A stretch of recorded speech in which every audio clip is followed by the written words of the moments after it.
Come on, Soda Pop, let's go. Thank you, Mr. Mayor. Good evening. My name is Joy Tuscherer.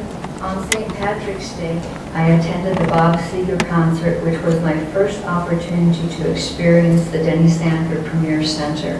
When I reached the elevator, I was disheartened to see a group of persons with disabilities competing for use of the elevators with food carts and numerous event staff that were congregating, congesting the entire elevator area. I told my girlfriend and the disabled people around me that whatever we've got going on trumps whatever they're doing. We are the customers. So we moved forward. One staff member told me that he would squeeze against the wall as best he could, which allowed a small group of us to enter the elevator. And then another staff member shoved in a large feeder cart, crowding the elevator, taking up space that should have belonged to human beings. There was a culture of disrespect for those of us with disabilities. The concert is about to start, and there was a line of disabled people waiting. It was just so idiotic.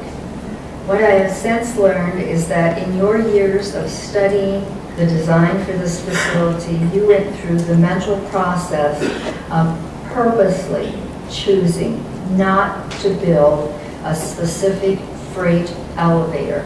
Thus, you turned every elevator in the Premier Center into a shared freight elevator. You chose the ambiguity of the ADA's laws concerning the use of shared freight elevators over the needs of people with disabilities. Now, let's get to the big secret about what happened that night as I was exiting. I walked to the elevator and found a large group of people waiting. Because we had been waiting for so long ourselves, I walked to the front to press the elevator button and then asked a woman in a motorized wheelchair, "What's going on with the elevator?"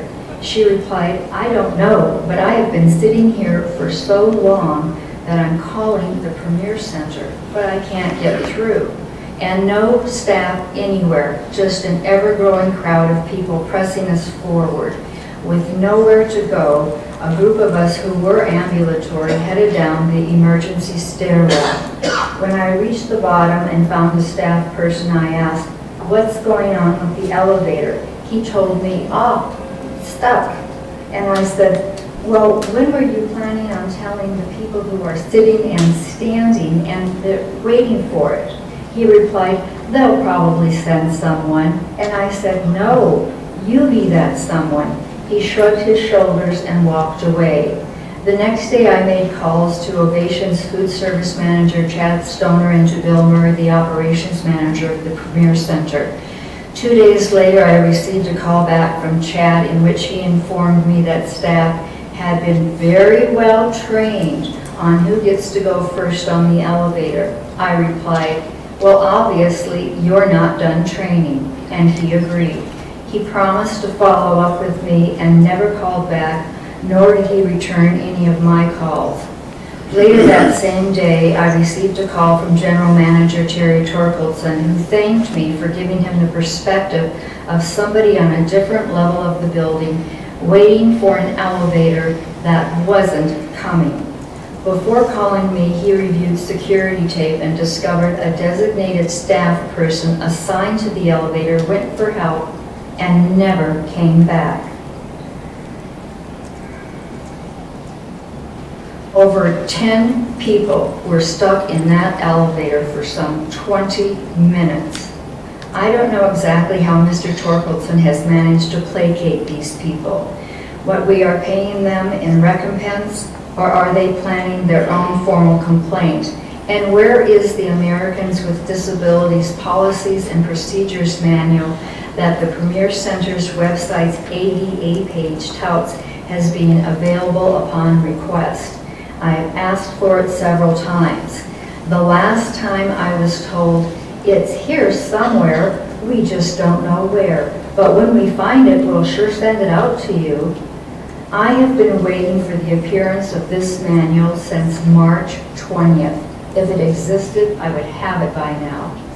After Mr. Torkelson was questioned about this by the Argus leader yesterday, he removed the entire paragraph from their ADA page. The ADA page never has and does not now say anything about the use of elevators. And why would it?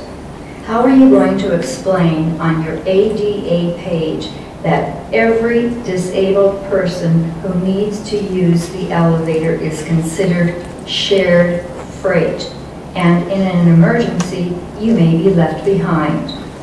If this had been a true emergency, although for the people stuck inside the elevator for some 20 minutes, it was an emergency, an active shooter, a tornado, a fire, if the Premier Center was a sinking ship, staff would have been the first out on a lifeboat, and the rest of us would have gone down with the ship.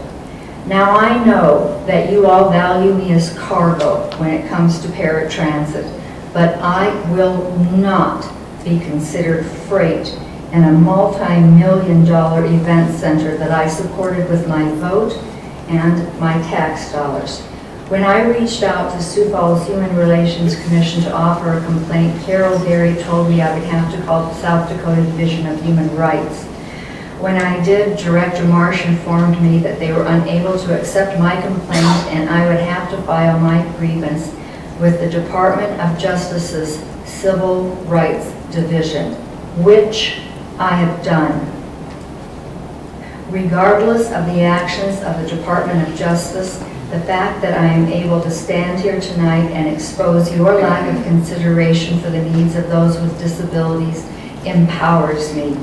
God bless every veteran who ever served for my right to stand here and complain. Thank you very much. Thank you so much, Joy. We appreciate that. Is there anybody else who wanted to speak? Welcome.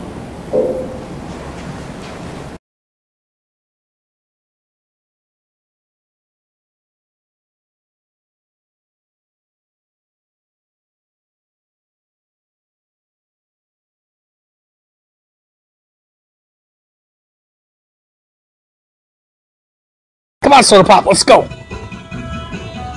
Come on, let's go. Come on.